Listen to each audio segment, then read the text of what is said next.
report entails.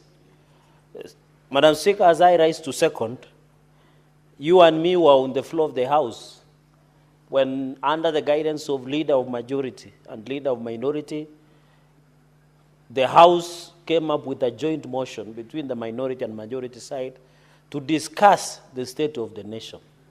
This was as precursor of the Gen Z protests that happened in June 2024 over the state of governance in the country and the issue of Finance Bill 2024.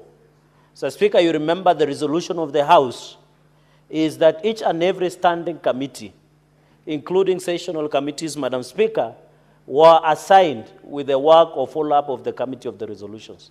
The National Cohesion and Integration, Madam Speaker, was given the tasks of following up on the issue of inclusivity, ethnic diversity, issues of public procurement and disposal, Madam Speaker, and audit of the diversity in terms of gender parity across the country. Madam Speaker, I was here in the morning when you are following up on the issue of IDPs in the country and their compensation. And I agree with you largely. The unfortunate part is you are interrogating somebody who is incompetent, and therefore you could not even comprehend what you are asking. I wish you would have listened and understand what you have, because the precursor of this, if we don't have gender parity, if we don't have ethnic diversity, if we do not have inclusivity, if we do not have equal opportunities, the resultant violence, the resultant IDPs, the resultant, the country becomes unstable. There will be no rule of law, democracy, and human rights. So what you are asking is that to rewrite an injustice that has been committed, we must have a transparent and accountable compensation. And your question is simple. Because compensation only does not mean to the IDPs or post-election violence or protest. It involves even my people in Cherargei and Ngetipkom who have been evicted. Compensation to forest evictees. Madam Speaker, you are aware, and you are sure you, with your illustrious career, they are what we call nowadays infrastructural evictees. People who their land is grabbed and they are evicted, especially in major towns. We were discussing Jamhuri Park. We are discussing the issues where policies affect. You remember during COVID, some Kenyans in Ruai were evicted at the middle of the night. Those are what you call infrastructural evictees. So the IDPs, forest evictees, infrastructural evictees, we need to, and I want to inform you, Madam Speaker, and the House, that some senior officials within the Ministry of Interior are eating those money. Because if you ask them how many IDPs we have settled, they operate, how many IDPs have been given land, how many have been given money. That is why he was just giving a story that was not there, Madam Speaker. We need to be told. If it is 1,000 families, how many were given land? How much acreage? Compensation to what? That is what you are asking, Madam Speaker. Unfortunately, some of us who are brilliant do not serve in that offices. We would have answered you with the necessary information because they say information. So the reason I'm linking that, Madam Speaker, is what we are having. If we want to cure IDPs and many others, we must have inclusivity, ethnic diversity, ethnic inclusivity, gender parity. And I just want to make a few comments so that my colleagues can contribute, Madam Speaker. On the issue of, I want to thank the committee and to thank Senator Joseph Kituku, the distinguished senator of Lamu, for ably moving, of the great people of Lamu, for ably moving, Madam Speaker, this report. I think out of the reports that were referred under State of the Nation, and I hope, because at that time, Madam Speaker, no one was safe. This parliament was attacked. We were no longer safe as a ruling class until we sat and spoke about the state of the nation. Now we want to report back to the country that when you went on the streets, especially the young people, and say, in your county, there is no ethnic diversity. In your county, there are no opportunities, Madam Speaker. Yesterday, I was moving my motion on the issue of Public Service Commission interns. We were asking, in fact, the recommendations that were made, Madam Speaker, is that let us ensure every ward in this country is given allocation of internship under Public Service Commission, not only in the public sector, in the private sector, and stakeholders. Even there were proposals that we must have what we call tax incentives to private sector to take over young people. Those are the opportunities that young people want, Madam Speaker. That is the inclusivity, Madam Speaker. And I want to say very well, Madam Speaker, that yesterday I said unequivocally that many people don't know the segregation of the young people. There are young people who did not go to school, but they are doing business, they are in border sector, they are farmers. Madam Speaker, secondly, there is a group of young people who still want to go to school. They want bursary, they want the scholarships, they want to read. And then there is a third group of young people in this country who have gone to school. They have degrees, they have diploma, they have certificates. And that is why this aspect of inclusivity, we must look it through the prism eyes, through the 3D, Senator Kituku, so that our young people can understand there is inclusivity. And therefore, from thematic 1, Madam Speaker, on the issue of gender, persons, PWDs, it is unfortunate that Nandi is ranking higher among the counties that we don't comply with gender parity. Madam Speaker, you have to note that Nandi have serious women of substance. You remember the 7 bearded sisters, Cherargei, Mutahi. Madam Speaker, it is a shame that Nandi cannot comply under Governor Sang on the issue of gender parity, Madam Speaker. Yet we have serious women of substance in Nandi. I can confirm to you, including my beloved mother, Madam Speaker. We have women who, it is unfortunate. For Mandera and Wajir, I can agree. Because you can allude to the fact of the values, the cultural values of those areas, Madam Speaker. And maybe other, but Nandi, where even the current president comes from.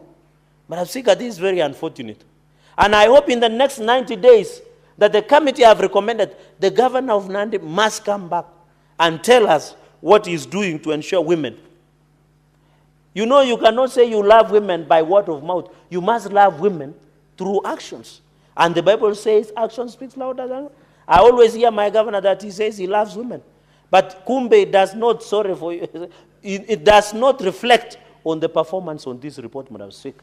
Number 2, Madam Speaker, on the PWDs, at least 32, imagine, Madam Speaker, it's embarrassing.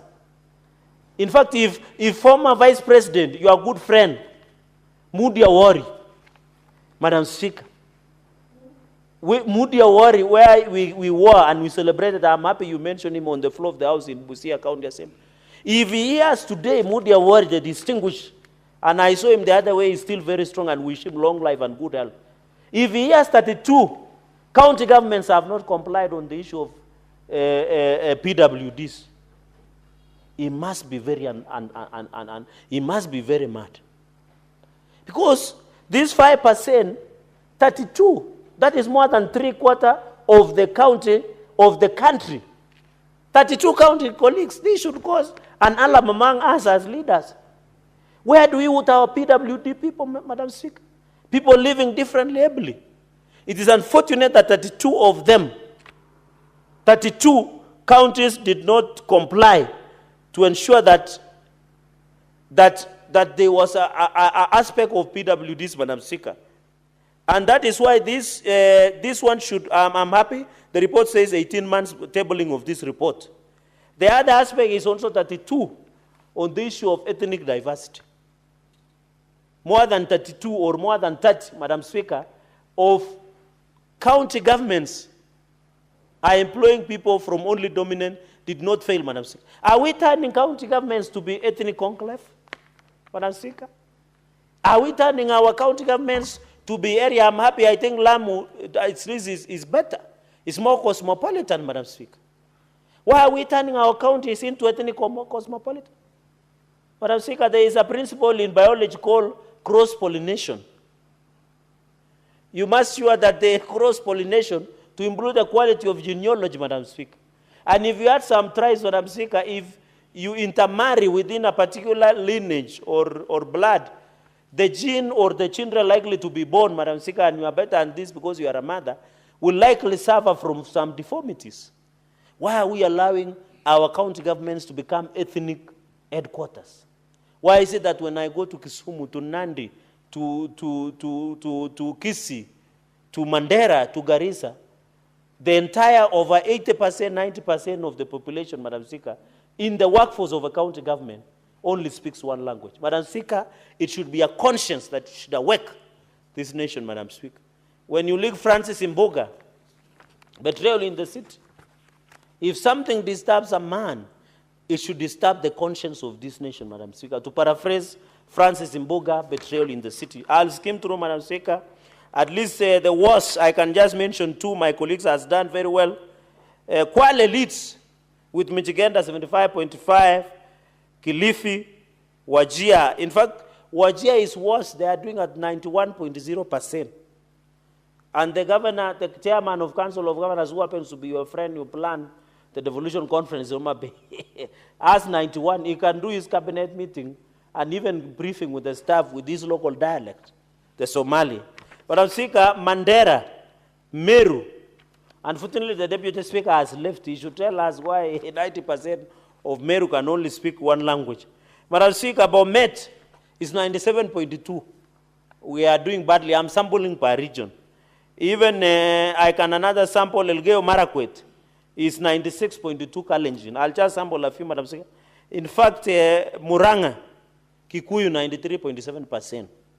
Madam Speaker, and Migori is doing at 71.1%.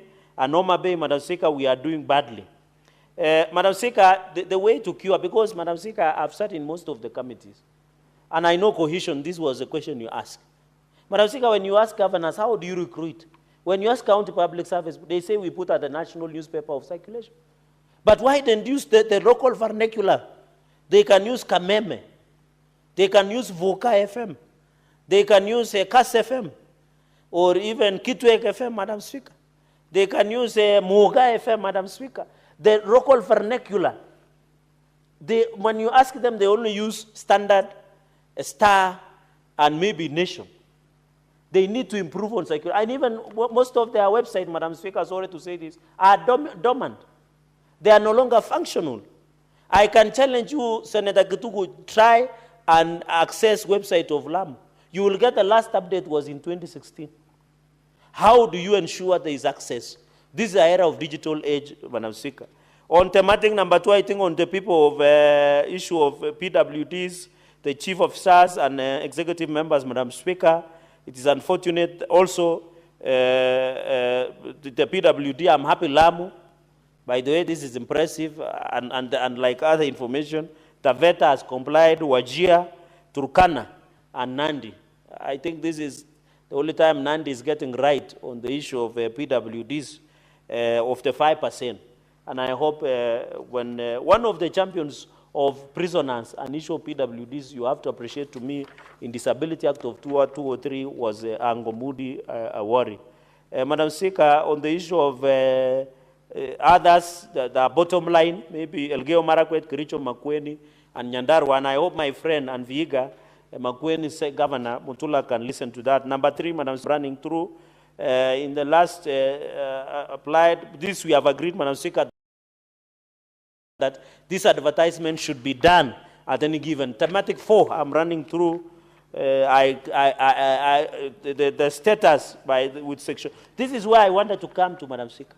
I'm driving it home, hot and sharp. Madam Speaker, you know, Madam Speaker, the pass of this Public Procurement and Disposal Act, CAP 412C, was a progressive law. Madam Speaker, this law was progressive. The reason young people went and demonstrated after the protest of 20 Kusalamia, they say we want to go and Salamia governor, it's because of lack of opportunities. Madam Speaker, imagine 22 county governments failed to comply with Section 53(6) of the public procurement on 30% on procurement opportunities. For special groups, this is embarrassment. Madam Speaker, this is embarrassment. This is an embarrassment, Madam Speaker. Because how will the young people, and I want to challenge the office of the Attorney General, the state law office, these companies that are awarded contracts and tenders in our counties are cronies of governors. At least for Inandi, I know that. Are cronies of the senior officials in Madam Speaker, in these entities, Madam Speaker. So this law has been violated, colleagues. Why should we say, I don't know when I'm picking it up, I'm picking the heat up. Madam Speaker, why should we say youth are complaining? Why do you say young people are restless? If 22 county governments cannot give 30% of their procurement opportunities to young people, how don't you expect young people to come and demonstrate against us? How? This is shameful, Madam Speaker. These counties are 22. One is Mombasa, Kwale, Wajir, Isiolo, Meru, Embu, Kitui, Machakos, Makwiny, Nyeri, Kiambu, Turkana, Nandi. Nandi, my county. This is shame. The young people of Nandi are very enterprising. They want these opportunities. But under Masang maladministration, they have destroyed the future of the young people, Madam Speaker. Even Baringo, Nakuru, Samburu, Narok, Kericho, Vihiga, Migori, Nyamira, Nairobi. This is shameful, Madam Speaker. How can you expect, Madam Speaker, young people not to protest if we cannot give them opportunities? How don't you expect? In fact, Nairobi is the worst. Nairobi is only 10.7. This county, I want to say this without fear of contradiction. This county of Nairobi City County should be handed over to NMS. Should be handed over to NMS, Madam Speaker. Should be handed over to NMS, this county government of Nairobi. I work, Madam Speaker. You drive even Kilimani potholes. If you even drive an SUV, you will disappear in a pothole here in Nairobi. Just within the CBD, Kirinyaga Road, the surfaces have gone to the dogs, Madam Speaker, and I must be put on NMS. Because the people in charge of Nairobi City County, the governor, has failed and abrogated in the duty of managing this city. And even think of amending the constitution so that we can take Nairobi to become metropolis and be managed at that level. Madam Speaker, with those many remarks, I want to say this is aside. Madam Speaker, as I was sitting, unfortunately yesterday, Madam Speaker, we have lost, one of the Tindred members of parliament aspirant by the name Cherargei Marati, Madam Speaker, got lost. We hope the government agencies will trace him. But the sad reality, Madam Speaker, that is creeping back to this country's intolerance, the abuse of law. Yesterday, when my people wanted to demonstrate in Maraba Center, in Tindred sub-county, Madam Speaker, live bullets were used, just near Kisumu, where you come from. A few weeks ago, 2 people were killed in Kimwani by live bullets, Madam Speaker. Where are we going as a country? There is an intolerance. A young man was clobbered by the name Ken Maswa in Kapseret constituency for having political divergence, Madam Speaker. I want to call the Ministry of Interior and state actors to arrest this political intolerance and police brutality so that we go ahead, Madam Speaker. So, Madam Speaker, this is a progressive report so that I allow my colleagues to proceed. This is, we hope all the committees, Madam Speaker, can bring their reports. With those very, very many remarks, with tremendous respect, I beg to second.